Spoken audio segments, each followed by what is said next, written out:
Maryland basketball stays red hot against Iowa.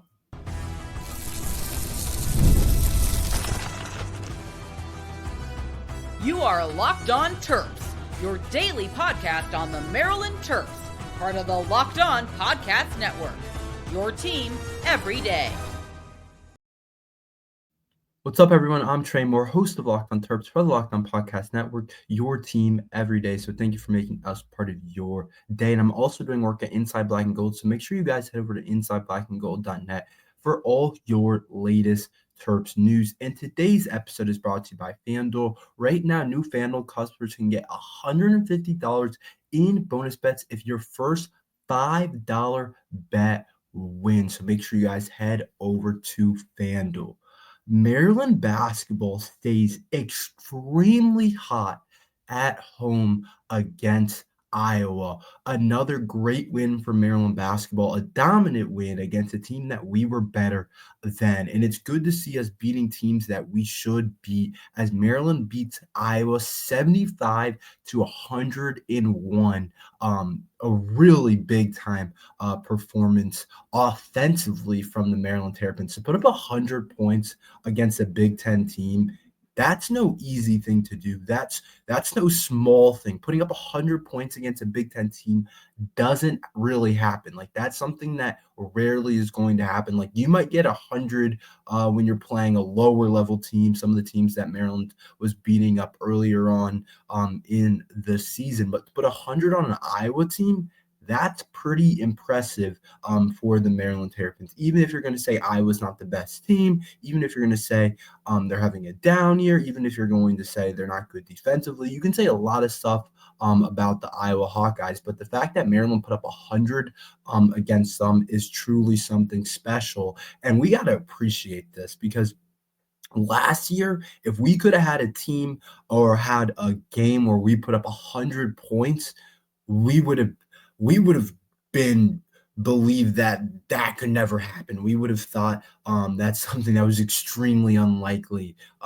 We would have been through the roof. We would have been extremely excited. We would have been so surprised if I said last year's team would have put up 100 against the Iowa team. So I think we got to take a second to appreciate a Maryland team that can score the ball. It's entertaining, for one, a team that can shoot, a team that can score, a team that's not offensively challenging like last year. It's entertaining. It's fun to watch. We have guys that can make the three. We have guys that can create their own shot. We have guys that have the potential to be high-level NBA players like Derik Queen and have high-level offensive skill sets that we haven't really seen. We have a lot of different types of players that are really impressive for Maryland basketball. And I think it's something we got to appreciate, something we got to look at and say, this isn't always normal. You don't always get a team like this that's really good offensively like the Terps are. Just think back to last year's team, and even the year before with Kevin Willard. The team made the tournament, but I didn't think they were anything close to this offensively. And now we have this offensive explosion in our starting lineup, where it's a really complete offensive team with Reese and Queen down low doing their thing and getting buckets, while the guards and Rodney Rice shoots the ball well. Jacoby Gillespie's playing at a really high level. Selton Miguel's shooting the three ball well. And it is scary for a team to have to play us, especially at home. When you look at our home record, Maryland moves to 15-1 at home, which is really impressive for the Terps, and 20-6 overall. That's a really good record for Maryland. 20-6. That's a really good college basketball record, and that puts us right into the thick of things. That puts us exactly where we need to be. We're currently sitting at fifth in the Big Ten Conference, right under Michigan, Michigan State, Purdue, Wisconsin, and Maryland. Then there's Maryland. But if you do remember, we do have a chance to play Michigan and Michigan State, like I talked about in previous episodes. So we do actually have a chance to make back some of this lead that Michigan and Michigan State have. And if you win those two games, you could have the chance to win the Big Ten. I'm not going to say it's going to happen, but if you win those 2 games, you put yourself in a really good spot to win the Big Ten regular season. That's something that's not going to be easy. That's something that's going to be really challenging to do. But I believe this Maryland team has the pieces. I think they have the personnel. I think they have the bodies. I think we're offensively good enough to be able to do something like that, as well as defensively. Yesterday's game was interesting because the first half was just both teams were scorching hot. Both teams were shooting the ball really well. Like commentators were joking, saying, I could score in this game. And I almost felt like that. I was like, shoot, I feel like I could get a bucket out there. Both teams are just scoring. Iowa actually led at 4 by half. So the fact that they lost by 26 points is really impressive from the Terps. But back to my other point, yeah, it was a lot of threes. It was a huge offensive half. I felt like I was watching 2 NBA teams. And the Terps kind of struggled to keep up with Iowa's offense. And they have a really high pace. It's one of the fastest in the country among high majors. I didn't realize that. And they were pushing the ball a lot early. And Maryland had a little trouble adjusting to that. But after halftime, give credit to Kevin Willard. Kevin Willard's been good at making halftime adjustments sometimes this year. And last night, I think, was a really high-end example of that, where Maryland was obviously supposed to win this game, but Iowa came out with a pretty good game plan. They came out hot. They came out shooting well. Kevin Willard got the guys in a half, fixed some things up, changed a couple things around, and we look a lot better in the second half defensively. Then we continue to look really good offensively. So I'm going to give credit to Willard for having some halftime adjustments. You're not always going to come out with the best plan, or Iowa can come out hot, but you got to be able to adjust. You got to be able to change some things up. And I felt like we did that. There's one thing I do want to address that I think is kind of upsetting for Maryland basketball this year, is because how good we are and how talented this team is. The fact that the fans aren't really showing up definitely kind of stinks for Maryland basketball, because this team is better than a lot of teams that we have seen have big crowds for Maryland basketball. We've seen Maryland's a basketball school. We've seen some really awesome atmosphere. We've seen some really cool games where the Terps Arena is filled up. But yesterday wasn't one of those times. And I think it kind of sucks for those guys. They've put up a really good season. Like I said, what are we, 20-6 overall? We're one of the top teams in the Big Ten. We're going to be a high seed, a pretty high seed in the tournament. And we can't get a ton of people to show up, specifically the student section. It just wasn't where it needs to be, which I thought was something that when we play some of these other teams down the stretch, we're going to want that. And hopefully it gets better. But that was definitely kind of something that kind of sucked watching the game from home. But seeing that the student section isn't kind of where we want it to be. And I hope that continues to get a little bit better. But back to the game, like I said, credit to Kevin Willard for making halftime adjustments. I thought that was a really big thing that I thought last year we didn't do well at all. And I felt like this year we're doing a lot better than. And even with Iowa's really hot start to the first half and shooting the ball really well, Maryland was still able to force them under 30% shooting from the 3-point arc. So we were able to really rebound and play a lot better defensively in the second half. And like I said, Iowa outscored Maryland 51-47 in the first half. And then the way the flip script in the second half is actually pretty insane. Maryland beat Iowa in the second half 54-24. That's pretty amazing for the Terps. I thought we did a lot of things really well. I thought we shot the 3 ball really well, 12-26, 46%. That's just, if you can shoot the ball, you can win games. And last year we saw, no matter how good you put together, no matter how good of a defensive performance you put together, you're not going to win games if you can't shoot the ball. And this year we're proving that Maryland has a really good shooting team. 46% from the 3-point line, 84% from the free throw line, 58% from the field. And we were able to win the game while turning over the ball 15 times, which is still too much. We definitely have to get that down. We definitely have to work on that. Some 15 turnovers is too much, while Iowa only turned it over 11 times. Against a better team, that's going to matter a lot more. You can't turn over the ball that many times. But I thought it was a really awesome performance from Maryland overall. I thought we did some really good things. I thought we put ourselves in a really good spot in the Big Ten, and I'm excited to see how this goes down the stretch. If you guys remember correctly, this year not every Big Ten team makes the tournament, and obviously Maryland's not in danger of that. But we do want this double bye, and you have to be a top 4 seed in the Big Ten to get this double bye, and we're right there. Currently, Wisconsin's 10-4, and then Maryland's 10-5, so we're right there, and we have the tiebreaker over Wisconsin. So that could be something that's really big down the stretch. But we're almost done with this kind of easy stretch. We play USC on Thursday, and then we get Michigan State in a huge midweek game on Wednesday. That's going to be huge for the Terps. So we're going to have to look out for that, and that's something that's really important. So that'll be interesting as well. I think Maryland might have the best starting 5 in the entire Big Ten. We're going to talk about that next.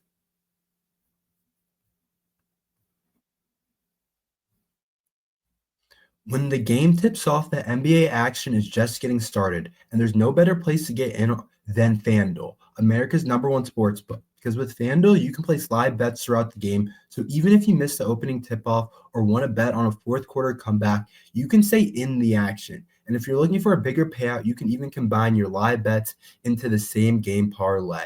I love using FanDuel's live betting feature because it keeps every moment of the game exciting. Whether I'm backing my team for a late game rally or picking up a player to hit a clutch 3, I never feel like I missed my chance. Plus, the app is easy to use, and when you win, you get paid instantly. Right now, new FanDuel customers can get $150 in bonus bets if your first $5 bet wins. Just visit FanDuel.com to join today. That's FanDuel.com. From your shot at $150 in bonus bets. Make every moment more with FanDuel, the official sports betting partner of the NBA.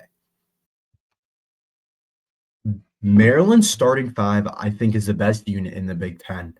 I don't say that lightly. I don't say that as like a kind of like, oh, maybe like this unit could be the best unit I've seen in the Big Ten. It's truly special what this unit is doing. It's truly special how they are performing week in, week out, game in and game out. And there's not close to a weakness in this starting 5. It's a special unit that you just don't normally get. Usually you'll get 3 guys that are really good and 2 guys that are kind of trailing behind, or 4 guys that are really good or a guy that's trailing behind. Or last year I felt like we had 2 guys that were really good and then 3 others that were kind of trailing behind. You don't normally get 5 guys that can really – any of these guys can win you a game. Any of these guys can go for 25. Any of these guys could potentially be all Big Ten type of guys. Like, you don't normally get that out of a starting 5. And this group is special for Maryland. And it's a big reason why if you guys didn't see, I said Maryland has the tools to win a national championship. I said, I'm not saying they're going to do it. It's not my prediction. I think there's teams that have a better chance, but in every year, crazy stuff happens in March Madness. And I think a big reason why I think this Maryland team can do some special things is because of their starting 5. I really think that for the Terps, and when you look at it, Maryland's starting 5, I think, is the best in the Big Ten. And we saw that come out last night against Iowa, and we've seen it week in and week out every single game. Every Maryland guy in the starting 5 had above 16 points. That's special. Every single player had above 16 points when you go down the line. Jacoby Gillespie led the way with a huge game from Gillespie, 36 minutes, 11-14 from the field, 4-7 from the three-point arc, 26 points, 7 assists. So Jacoby Gillespie, our starting point guard, had 26 and 7. Really good game from him against Iowa. I thought he looked really good. I thought he did things that a lot of point guards in the Big Ten can't do. And Kevin Willard said it. He's one of the best guards in the Big Ten, and he looked really good. So you have a really awesome point guard. And then Rodney Rice, your 2 guard, had 18 points, 4 assists, and shot 3 of 7 from the three-point line. And he's been extremely good down the stretch while Maryland has been red hot. So he had 18, and he seems like every single game he's having a big game. And then Selton Miguel, who, if there's a weakness in the lineup, it's him, I'll be honest, but I still think he's a really good player. He had 5 assists last night. He had 17 points. He shot 5 and 9 from the three-point arc. And I've said it, if Selton Miguel plays at a high level, Selton Miguel plays well, we're almost unbeatable. Like when he has above 17 points, we're such a tough team to beat because I believe that the other 4 are really good guys. And I think Selton Miguel's good too. But if there is a weakness, it's him sometimes. But I do think that he's starting to play at a really high level, a special level as well that we just haven't had. We haven't had 5 guys that can do this. And for him to have 5 assists last night, I think is huge because we normally haven't seen him put up a performance like that where he has 5 assists as well and 17 points too. So I thought that was extremely impressive. And then Derik Queen and Julian Reese continue to do huge things. 18 points for Derik Queen, 13 rebounds, really big performance from Queen. And I'm going to talk about in the last segment and talk more about him and get into him a little bit.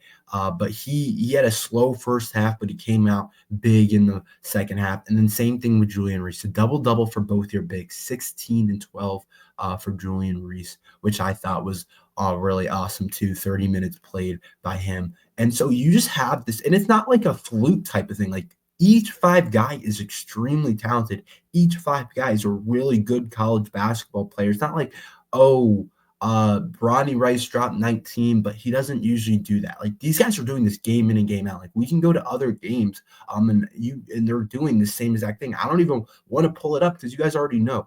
Every single game, it feels like each of these guys is in double digits, and it's put us in a really awesome spot to really play at a high end. And they're doing this while their bench isn't all that great. Maryland's bench isn't that great right now. Jordan Geronimo got a lot of the minutes because I guess they're still slowly working Gapari back off the bench, and he had 6 points, which I thought was good. He did some good things off the bench. He had 3 blocks, led our teams in blocks last night. But other than that, nobody scored outside the starting 5. And so I say Maryland starting 5 could win them, should make them a deep run in March Madness. But I also say their bench could be the reason they get upset in the first round. So it kind of goes both ways. It's tough to have both. If you have a really good starting 5 and you have a really good bench, then you're probably the best team in the country.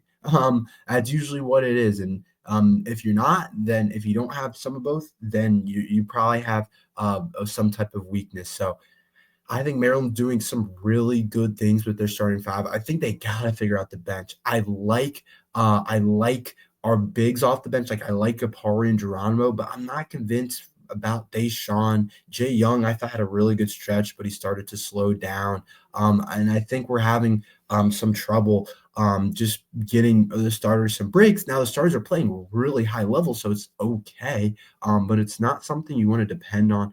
It's not something that you want to rely on. And so it is concerning that our bench isn't doing much. But I do believe that it'll sort itself out. And that if we need a player to come off the bench and do some things in the tournament or down the stretch, I do think it potentially could happen. But this bench is definitely a bit concerning a little bit, and we'll see what exactly happens. But I do think it's a little bit concerning right now.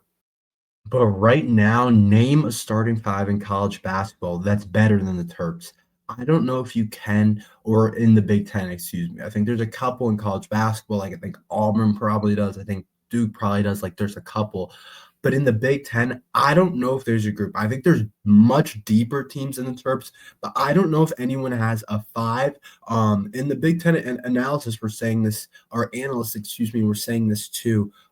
They were saying a similar type of thing that Maryland starting 5 potentially could be the best in the Big Ten. So I think it's really awesome that we have this, and we gotta cheer for this. We gotta come out. We gotta get excited because this Maryland team can do really what it wants to do later on the season. It's going to be up to them, but it's awesome to see a starting 5 where all 5 guys are truly all special players that have a chance. I think everyone except for Celta Miguel, I would say, has a chance for all Big Ten type of recognition, which I think is pretty awesome. People are saying Derik Queen is the freshman of the year in the Big Ten. Let's talk about that. I'll talk about that next.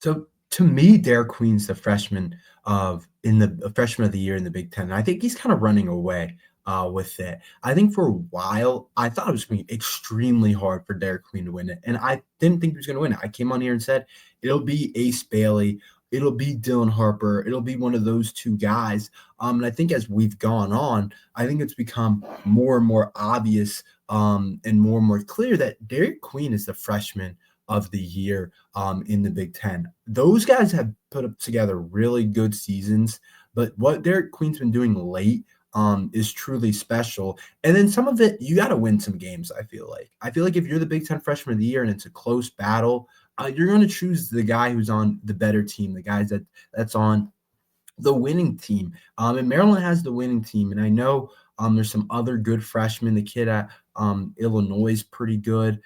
He's a pretty good player. There's some other guys in the Big Ten freshmen that have had good years, but not quite like Derik Queen. And I've always said this. I feel like Ace Bailey and Dylan Harper are going to be competing with each other for kind of that award, and they're going to kind of balance each other out. While this isn't exactly as true as I thought, but I thought Derik Queen was going to be kind of the star of Maryland basketball and not have to fight with it with another freshman on his own team. But look at what Ace Bailey has done over his past couple of games. He hasn't been all that great. 8 points against Oregon, 13 points against Iowa, 4 points against Maryland, 10 points against Michigan. And then he had that huge performance against Northwestern. But it's been definitely very inconsistent for Ace Bailey. And I think you could say a similar thing for Dylan Harper as well. It's been inconsistent where before seems like he was the runaway and people were like, he might be challenging for the first pick, but he hasn't done a whole lot either. Iowa, 11 points, Michigan State, 6 points, Oregon, 13 points. Like it's kind of just been a balanced type of games for him where Derik Queen, 18 against Iowa, 24 against Nebraska, 29 against Rutgers, 13 and 8 against Ohio State. And it's kind of clear to me that he looks to me like the Big Ten freshman of the year. And you got to remember this. Dylan Harper missed time. Dylan Harper missed time during the beginning of Big Ten play. He missed a couple weeks. He had a couple of games where he didn't play, which I think very much plays into Derik Queen winning it. And Ace Bailey didn't start the season. And so you have Derik Queen, who's played every single game so far, unless I have a weird memory lapse of him not playing, but he's played every single game. He's on a Maryland team that's a lot better than a Rutgers team that I watched last night a little bit get smacked by Oregon. They got demolished by Oregon. I think that game was right after the Maryland game. And then you have a guy that's also putting up really good balanced numbers. Harper and Bailey are scoring the ball, but they're not doing the rebounding that Derik Queen's doing. They're not doing some of the other things that Derik Queen's able to do. So I really think at an overall look at it, I think Derik Queen deserves the award. We'll talk more about it tomorrow, but I think he'll win it. I think that he potentially could be an all Big Ten first or second team as well. I think he's had that special of a year. And it's one of those years in the Big Ten where if you win Big Ten Freshman of the Year, it's impressive. It's really awesome to be able to do something like that because you have a bunch of guys fighting for it, and you have a bunch of really good freshmen. You have top 15 picks. You have lottery picks. You have a bunch of one and done. So it's going to be exciting to see what happens. That's all we have for today. Thank you for listening to Locked on Terps. Make sure you like and subscribe. We're here every day talking Maryland football and basketball. So thank you guys for listening to Locked on Terps.